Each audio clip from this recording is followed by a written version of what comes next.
ትግራይ ኣብ መስቀለኛ መንገዲ 6 ዓመታት ኣብ መከራን ስቃይን ኣብ ሓደጋ ጥፍኣትን ህልውናን ተጋሩ ኣብ ምጥፍፋእን ምንቋርን ኣብ ምብትታንን ሕድሕድ ሽኩት ፖለቲካን ካብ ሰረገላ ታሪኽ ወሪድና ባይታ ዘቢጥና ከም ህዝቢ መቕጻልን ዘይምቕጻልን ኣብ ሕቶ ዝኣተወሉ እዋን ንርከብ። እንታይ ኢና ባ ኮይና?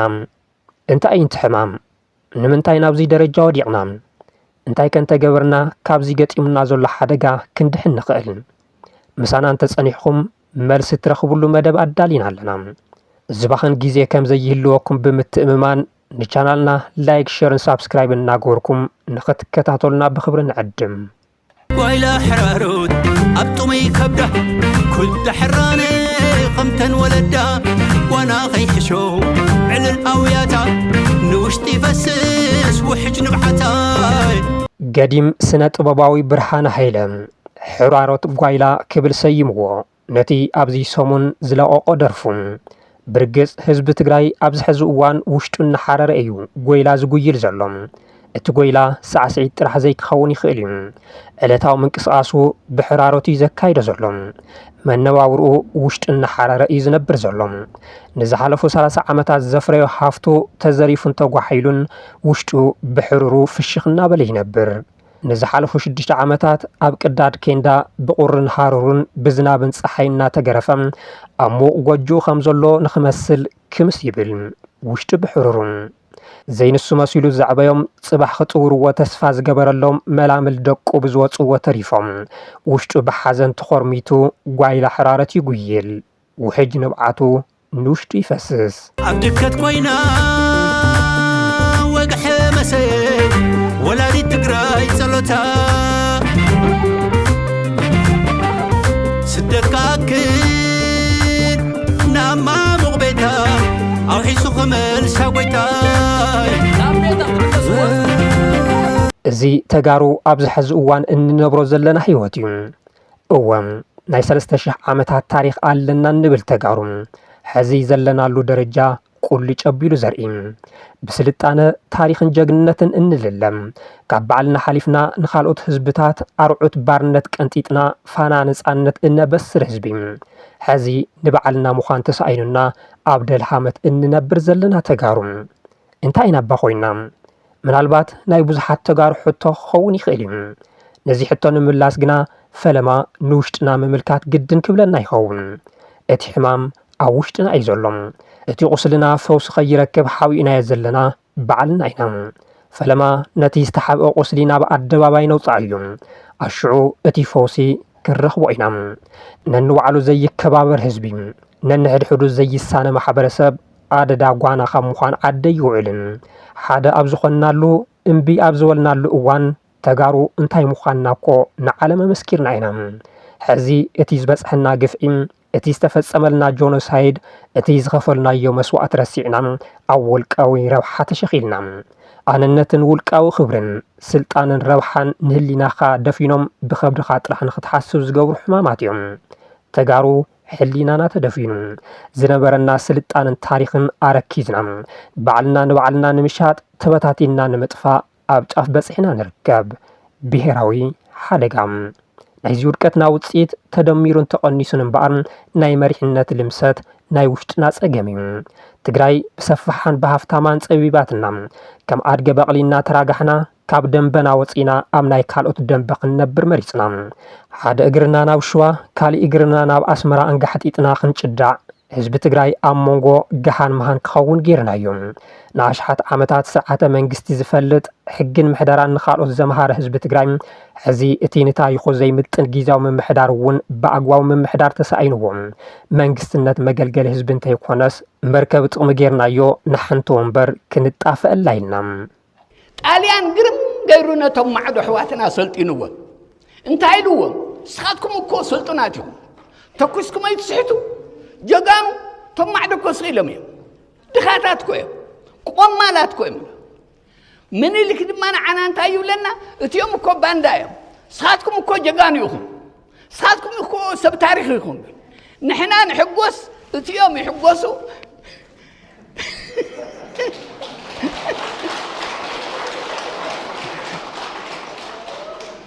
درها بمعنى ودات تصاوت تصاويتهم لنا عايش خوينا لهم كساب لمي زحمام زي حلف لهم سبات له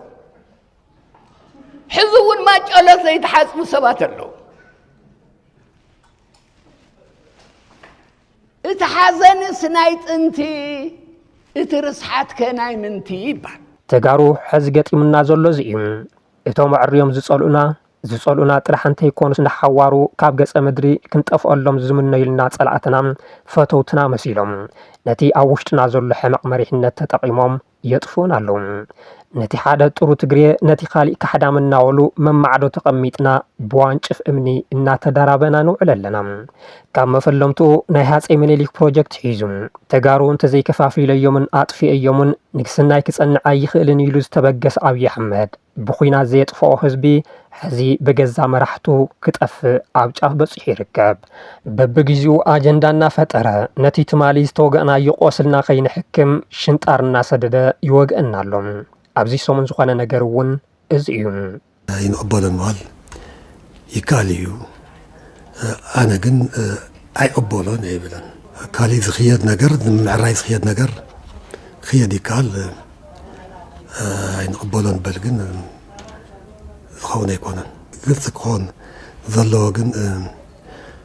በቲ ኣፃዳዲፍካ ወኺብካ ዝልክዕ ነገር የለን ስርዓት ኣሎ በቲ ስርዓት ዝኽየድ ነገር ክኽየድ ኣሎ ተዘየለ ብትሕዚ ንሪኦ ዘለና ኣይንቕበልን ኢልካ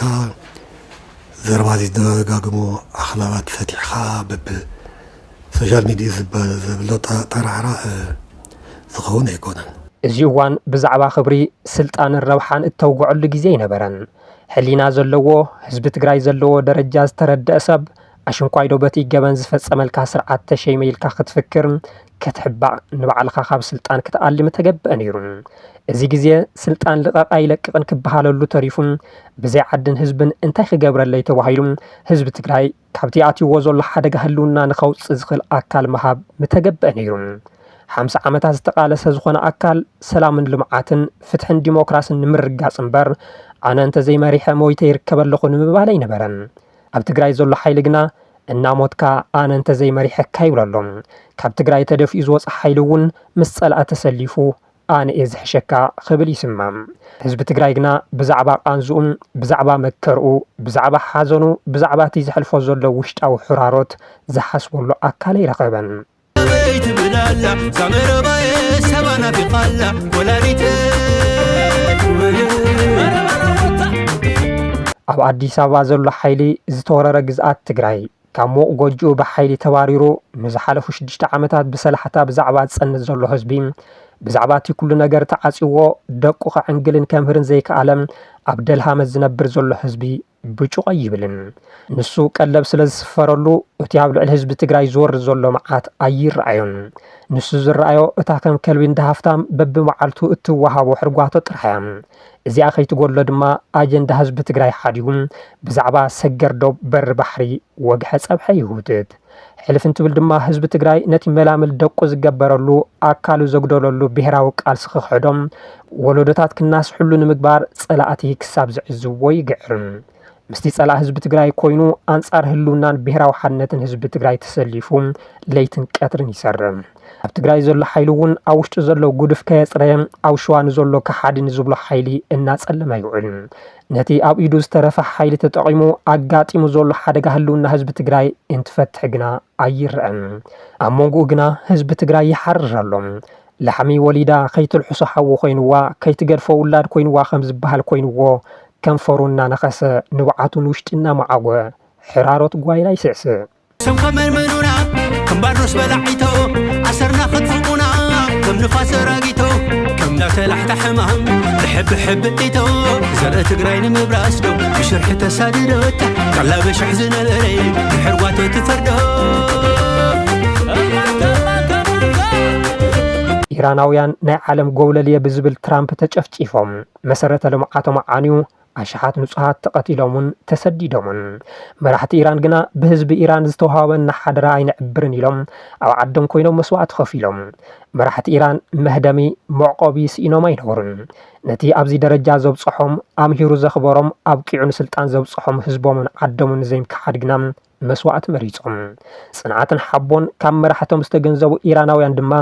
ንዘመናዊ ቁምቡላታት ኣሜሪካን እስራኤልን ከይሰግኡም ነታ እንኮ ህይወቶም ከይሰስዑ መሰረተ ልምዓትና ኣይንዕኑን ንሕና ድማ ኣይንጠፍእን ኢሎም ናብ ኣደባባይ ወፂኦም ሓሪኖም ናይ ዓለም ሓያል ትብል ኣሜሪካ ምስሊ ፍንታ ኮይና ንኢራን መሊኣ ምብርካኽ ተሳኢልዋ ትራምፕ ጉዳይ ኢራን ኣብ ሓደ ሰሞን ብምምዛም ንጉስ ዓለም ኮይኑ ንምእዋጅ ዝነበሮ ባህጊ ቂሂሙ ተሪፉ ኣብይ ኣሕመድን ዶናልድ ትራምፕን ሓደ ዓይነት እዮም ዝተኸፈለ መስዋዕቲ ተኸፊሉ ጸላእትና ንዝበልዎም ኣንበርኪኾም ንግስንኦም ምዕቃብ ሓደ ነገር ዝፈልዮም ግን ኣሎም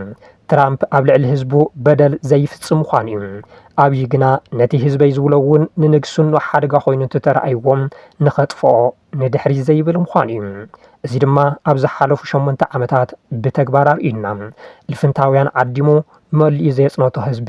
ሕዚ ብሓለንጋ ጥሜት የጥፍኦሎም ኣብ እዋን መኸተ ሸብረኽ ዘይበሉ መራሕቲ ትግራይ ሕዚ ብሽርሒ ኣብይ ኣብራኾም ጠሊምዎም ተንበርክኽቲ ኮይኖም መራሕቲ ትግራይ ሕዚ ነቲ ደቅን ቀለቡን ኣቕሪቡ መጸጊዒ ገቦን መሳፍሒ ሜዳን ዝኾነ ህዝቢ ረሲዖም ኣብ ሽኩት ስልጣን ተጸሚዶም ዓዲ ኸጥፍእዋ ቆሪጾም ተላዒሎም ኣሎም ሕዚ ጉዳይ ትግራይ ዶሮስያ ብመዓናጡ ደቃ ትጻወት ከም ዝበሃል ኮይኑ ይርከብ ናይዚ ህዝቢ እዚ መከራ እዚ ሓድሽ ወለዶ ኣቁም ከይብለና ፍራሕ ወይ እዚ ሓድሽ ወለዶ ተጠንቂቁ ክሕዝ ኣለዎ ቀደም እምበርቶ ጥሊ ኣብ ሮማ ኣብ ኣስመራ ወኪሉ ገይሩ ምን ኢሊ ከብሽዋ ኮይኑ ተላኢኾም ንዓና ክጥፍኡ ይጽዕሩ ነይሮም ሎምውን ከማ ትግበረላ ወኪል ጥልያን ኣብ ኣስመራ ኣሎ ወኪል ምን ኢሊ ክውን ኣዲስ አበባ ኣሎ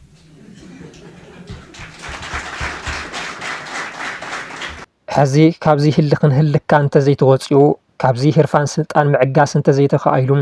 እዛ ወንበር ብዘይ ህዝቢ እንታይ ተዓብስ እንተዘይተባሂሉ ጥፋት ህዝቢ ትግራይ ኣብ ቀረባ ከም ዝኸውን ኣየጠራጥርን እቶም ሕዚ በብማዕዶ ኮይኖም ነንባዕሎም ዝባልዑ ዘሎም መራሕቲ እውን ጽባሕ ብሓርገጽ ስርዓት ኣብይ ኣሕመድ ከም ዝብልዑ ዘጠራጥር የብሉን ስለዚ ካብ ካሊእ እዋን ንላዕሊ ሎሚ ህድእ ምባል ክሓትት እዩ ሕሊናኻ ምእካብ እሂን ምህን ምብሃል ዝጠልበሉ ግዜ ሕዚ እዩ ሕዚ ብዛዕባ ውልቃውነት ኣነነትን ረብሓን እናሓስበሉ እዋን ኣይኮነን ሕዚ ዝረስሐ ሕሊናና ነጽርየሉ ዝተቐየመ ልቦናና ይቕረን ንብለሉ ዝተበተነ ሓይልና ንእክበሉ ገዛና ዓጺና እንማኸረሉ ሰዓት ኣኺለሎም ካብዚ ወጻኢ ዝውሰድ ስጉምቲ ጥፍኣት ትግራይን ህዝባን ካብ ምቅልጣፍ ካልእ ዘምጽኦ ረብሓ ክህለ ይኽእልን ናብቲ ናይ ትማል ስልጣነና ናብቶም ዝተረስዑ ክብርታትና ሓደ ስጉምቲ ንድሕሪት ተመሊስና ክልተ ስጉምቲ ንቅድሚት ክንምርሽ እንተዘይክኢልና እቲ ሞደራዊ ጎሕ ኣርኪቡ ክጭፍልቐና እዩ ሕቆና ምስ ተጎዘና ዝህሉ ፋሕጠርጠር ድማ ክስጉም ተሪፉ ፈሓኹ እውን ንምባል ከቢድ እዩ ትግራይ ደቃ ተኣክብ ኩሉ ትግራዋይ ዝሳተፈሉ ብሄራዊ መድረኽ ይዳሎም ህዝቢ ትግራይ ካብ ሕራሮት ጓይላ ንኽወፅእ ንግበሮም ሕዚ ትኽስ ዝበሃለሉ ሰዓት ኣይኮነን ዓይንኻ ቋሕ ኣቢልካ ናይ ጽባሕ ተስፋ እትማዕድወሉ መዓልቲ ክኸውን ይግባም واحبل قدم كل تجرينا نبل دوبل دلاي سلام نفتح دوبل هوبل نبراتين دايا أكل نبل كسات مع السقاي سنفل تبل ودع ولا نخبري تبل نحبر كم حرس دراب حدا نمكر هوبل كما دابل كادك كاسيلين كزمت العيني وخدل